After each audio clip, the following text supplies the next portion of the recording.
Alright, so welcome back to the channel, everyone. We're looking and working on Turd Ferguson today. It's my new 85 GLC Mazda. So, as I showed earlier, this is in gear right now.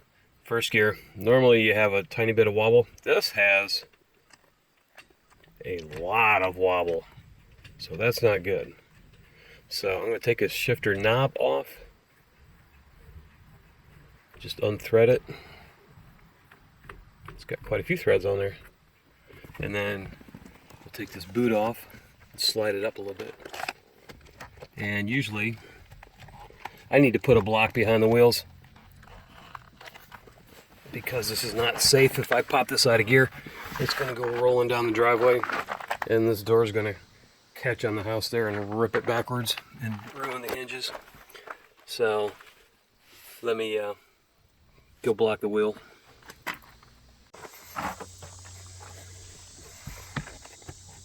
Alright, so I can get around this. Hey, boom, there you go. Alright, so that's got little bits of grease. Yeah, it's grease. Yeah, probably have to tighten up the linkage underneath too. So I may need to put this up on ramps. But yeah, okay, this makes sense now. That has very little play up top. So that means the bushing does hold this in place. Most likely it's the linkage down below that needs tightened up. So you can get slop from your bushing and you can get slop from the linkage down below. This one is definitely slop down below. I say pull on that, it's pretty tight. Yeah, we're definitely sloppy down below. So I'm gonna put this on ramps and we'll take a look.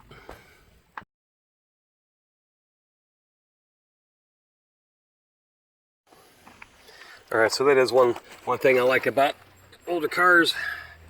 They sit up off the ground a little bit. And when you go up the ramp, you're not going to bottom out. With Jetta, I have to put boards. I have to pull the ramp back to about there and then put a board from here to halfway up so it'll make the transition smoother. This guy will go right on up. So you want to put your, if you can get that all the way in there, put that up against your wheels and get it half and half directly in the middle. Same with this guy. Make sure your wheel's straight and then just carefully apply the gas to get up on your ramp. You don't want to punch it because then you start spinning or it'll grab onto the ramp and sling it underneath. So when you go up on ramps, you want to make sure you're doing it very carefully. If you can, ideally, face the car downhill and go down the hill onto the ramps.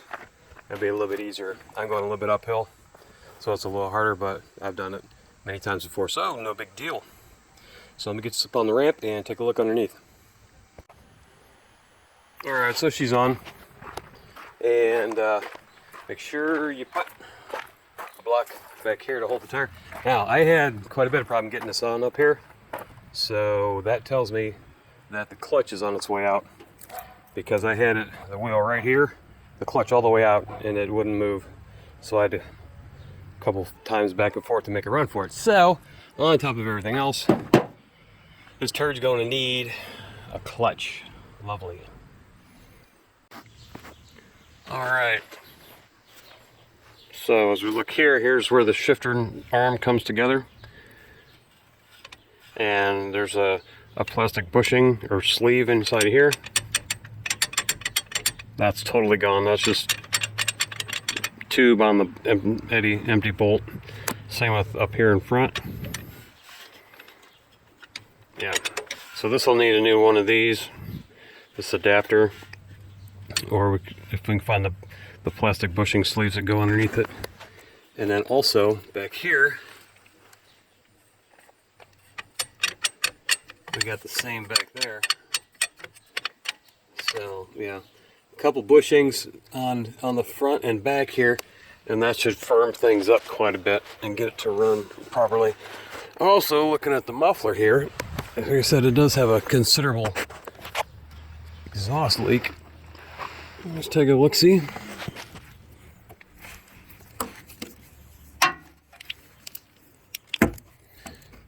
Where'd you go? Sorry. Here's the exhaust, the catalytic converter. That's exhaust pipe right there. And then that above right there is the exhaust pipe coming down. And this comes in and gets shoved on like that, and these bolts and springs hold it together.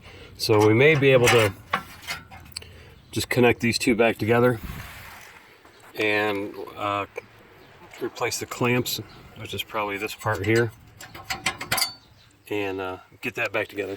But the rest of the pipe looks pretty good. Now back there on the left by the wheel, that one's rusted a little bit, so we can patch that. But yeah, the majority of this looks pretty good. So I just need to get this put back together. So yeah, little things left over time turn into bigger things.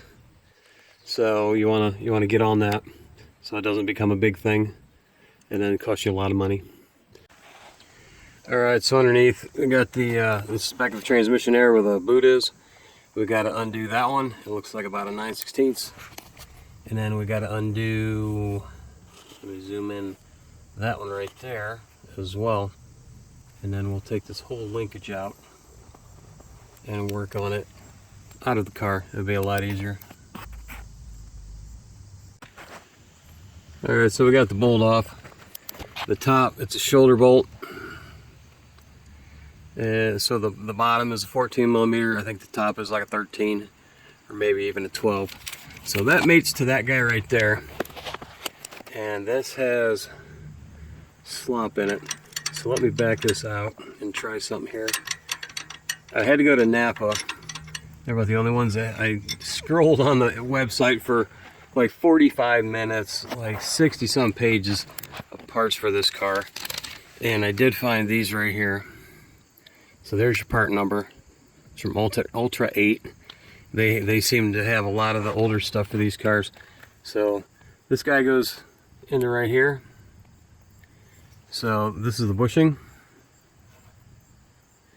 So let's see if we got a match here, if the computer was right. Hey, it fits. Let's take a look. See if this is the same shoulder. It's tighter. I mean, that's got to be the right part because everything fits and it's relatively snug. Personally, I would want that a little tighter. But yeah, it comes in a bag of 4. So you got 2 for this guy and then 2 for where it hooks up back there. So I definitely think these are the right parts. So the other thing is this mounts into this. And there's no bushings in that. And there, you can tell, that's not a bolt. That's just a pin. So I don't know. We're gonna have to look at that and see if there's a way to. I'll probably have to just grind it off and then put another bolt, like I got right here with this shoulder style bolt. I'll probably have to use this on this, and then I'll have to get more bushings for that. So my 4 bushings are probably going to go 2 there and 2 there, and then I'll have to get another set for back there. That way I'll have 2 extra. But now actually what I'll do is I'll put the other 2 back there, and then I'll do that at a later date because we got a lot of slop down there and a lot of slop here. So that'll clear up a lot of it. And then while I'm waiting on more parts, I'll just drive around. And then when I get more bushings, I'll replace those. And then keep the spares in the glove box or something. So yeah, I'll put the other one up top there. And then since we're not going to tear this apart today, we'll go back there and put that one in. Alright, so this one in the back was a little harder to get out. It was a 12 millimeter on both sides. And it was pretty rusty. But we got it out, so we got the whole linkage out now. So now let's go take a look at it.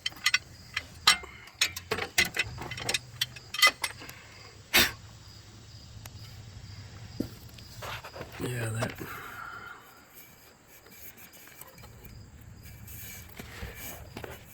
another thing while you're back here, check and get the light on the right spot. It swings back and forth. It'll push up and down.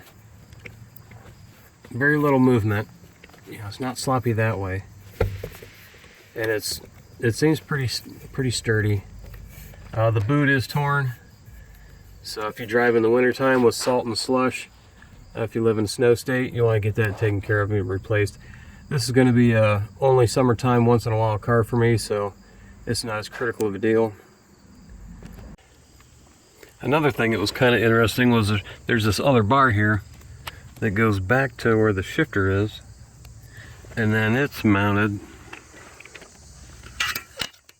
right here on the frame. So that's like a torsion bar of sorts to keep the flex down when you shift. So a lot of times when you're driving and shifting, the car flexes from the torque. Not that this whopping 68 horsepower would torque it a lot, but it still keeps the flex down and make it last longer. So that's kind of a neat feature. You don't see that very often. Alright, so let me grind that off.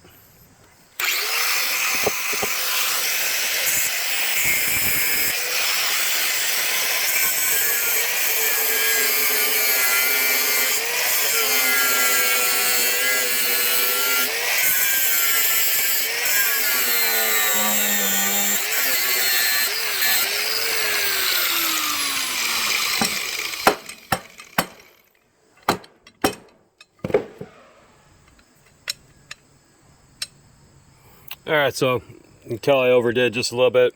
Need to put this in a vise actually. You can kind of see the outline. I'm going to hit that with a punch.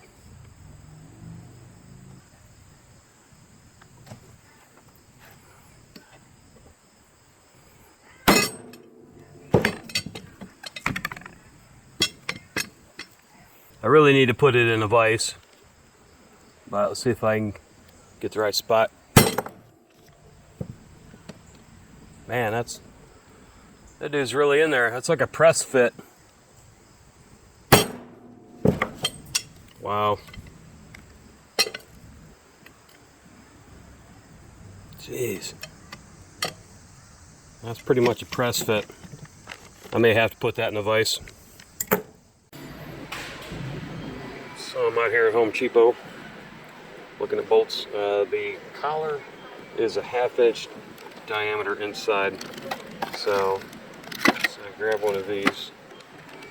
Got one up here. Here's our part. I think what would be a better option is to just drill through. Since this is the exact size of inside the collar, I wouldn't need to have any bushings, and bushings wouldn't wear out. So, but I need something that's long enough to go through that. I'm going to drill these holes to 1/2 inch. Let's check this guy out. So actually, yeah, that'll work nice, because for the bore inside that, this will be the smooth and not threaded part. That'll work out much better and have a much better fit than to have threads inside the collar. So that'll fit just nicely, just right. And I put a washer and a nylon locking nut on there. So I will probably have to trim some of the threads off so that it doesn't stick out way too far. So it'll probably be just long enough to get a washer on there, and then when the bolt pops through the end of the threads, 1 or 2 threads, we'll cut it off at that point. So probably about half of the threaded part. So I think that'll work out nice. I think all total I got like $4 here. So looks good. Let's go home. Alright, so we're in the man cave. Now I have a 1/2 inch bolt I need to get through here. So I need to make this hole as close to 1/2 inch as possible. This bolt actually mics at 490. So what you want to do is you want to make sure you go gradually with 2 or 3 bigger drills and work your way up slowly. You don't want to stick a 1/2 inch drill in there and use that in one shot, because your hole's going to be way too big, because it's going to waller out and move around. So step up, drill after drill, and that way for your last one you're only taking a tiny bit off, and that way your hole will be much more accurate. So I'm going to drill these two. And alright, so that first drill wobbled quite a bit, like I expected, but luckily it's still not big enough to let the bolt through. So now we can step up to the next size, which should be the finished size. So let me take a measurement on this real quick.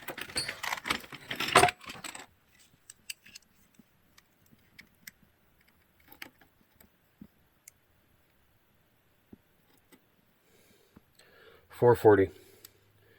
So I got 50 thousandths to go for a perfect fit. We want to go about 55 to 60. That way it has a tiny bit of wiggle room. So this one here measures right at a ½ inch.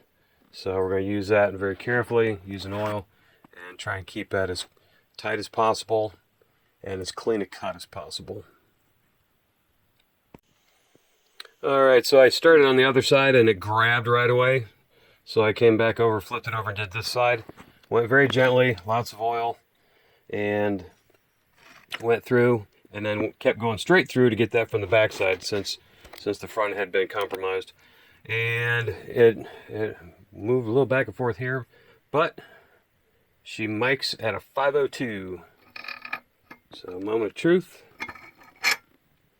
Put the bolt in there. Very little slop. So I'd say there's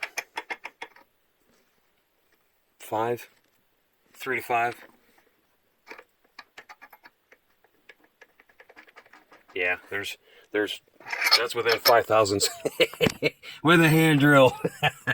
I love being a machinist, even with hand tools. So that's going to provide us a nice tight fit and eliminate even more slop in the shifter. So I'm going to sand this lightly, get all the burrs off, and then we'll go back outside and start hooking things back up. Alright, so I think I got everything mocked up pretty well. This is what I got. I ended up bending these tabs out just a tiny bit because there was enough slop for one washer, and I wanted to make it even and centered in there. So the bolt fits. It's there.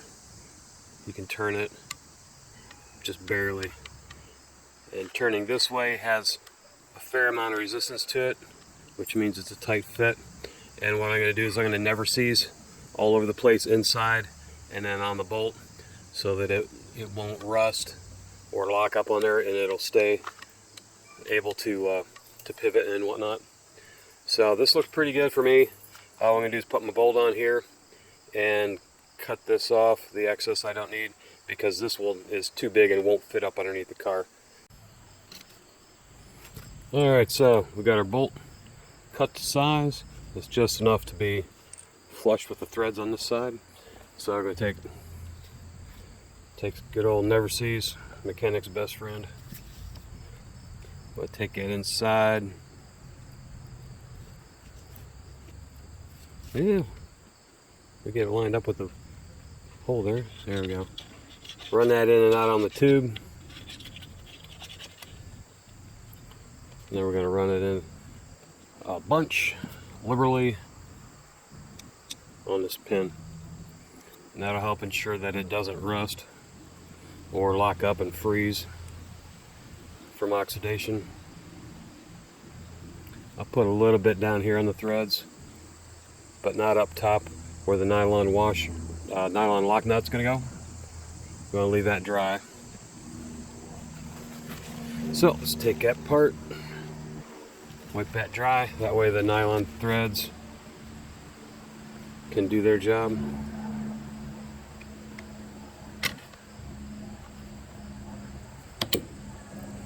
Work that back and forth a few times.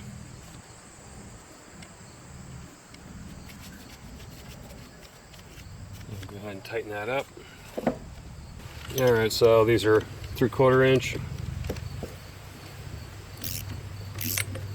So we want to keep an eye on the threads, make sure we're not over tightening, because that's what'll happen. So I actually got a little bit of never sees when I poked it through the other end there.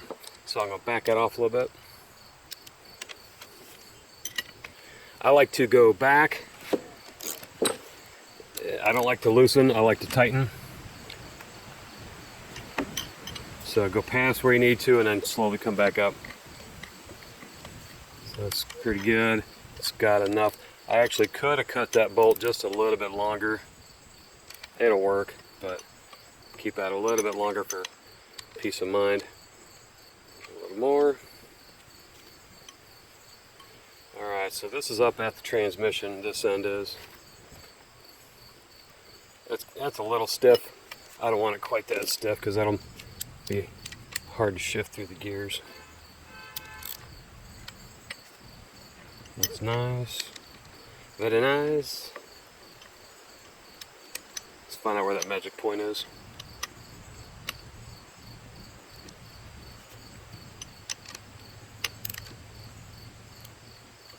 Yep, right there. That starts to tighten it up. So let's back it off a touch and then come up just before that. There we go. We're good to go. And we already have the bushings put in the other parts at the shifter and at the transmission. So let's go ahead and bolt it up. Alright, so I figured since this was awful rusty, I would try and clean it up a little bit and put some paint on it.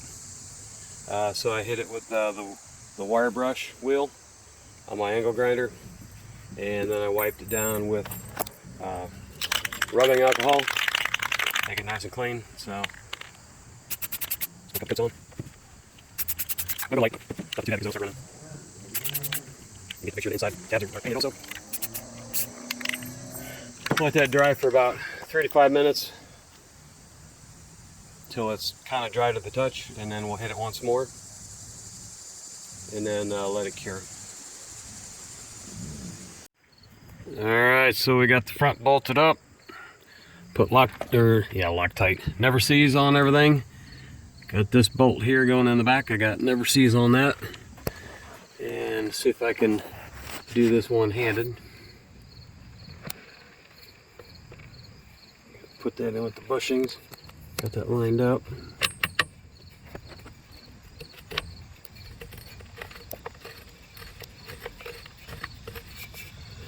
Wiggle it around a little bit. There we go. Alright, now put the nut and washer on that, tighten it up, and then go check to see how new and improved it is.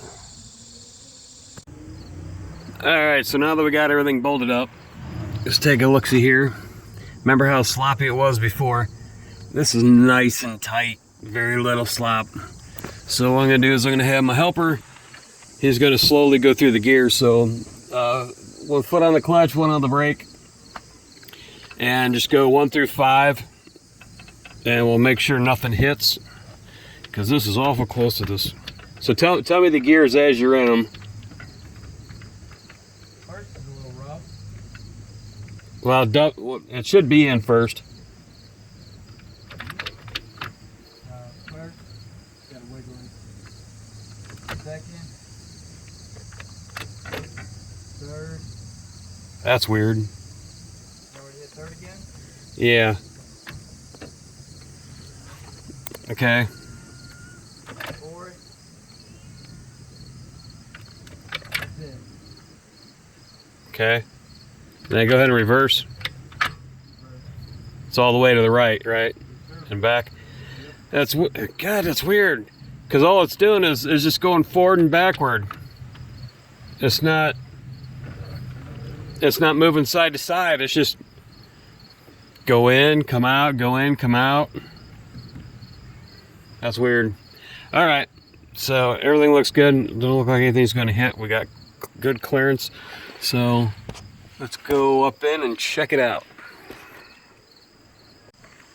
And this is my other helper. This is Saucy.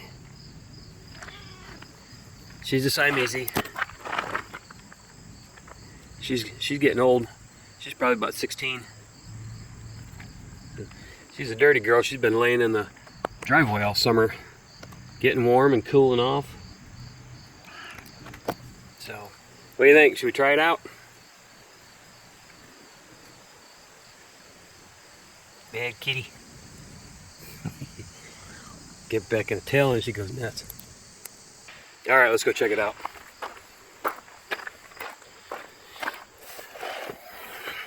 Alright, so you remember what I had before. Oh my, look at that. That's it. So that's first. Second, nice and notchy. I like that. I'm trying to think. If I had hard bushings down below, I think it would reduce some of that. But there's third, fourth, and fifth. I don't know that. They're brand new bushings, so that's got to be kind of what the factory was. I think a little bit harder bushings would make a little more difference, but it's 50 times better than it was.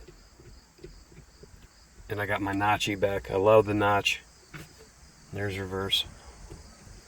So that is so much better. I like it. So about, I think the bushings were about $5. They're, well, 6. They're like $1.62 a piece.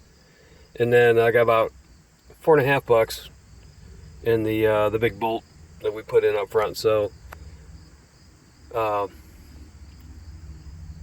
pretty much $10 in parts, and then just labor. So that is a heck of a deal. So now I can put the boot on. I originally took this off to see if it was any of the problem was right here, but as you can tell, it was all down below. So we are done. So thanks for watching, everybody. God bless.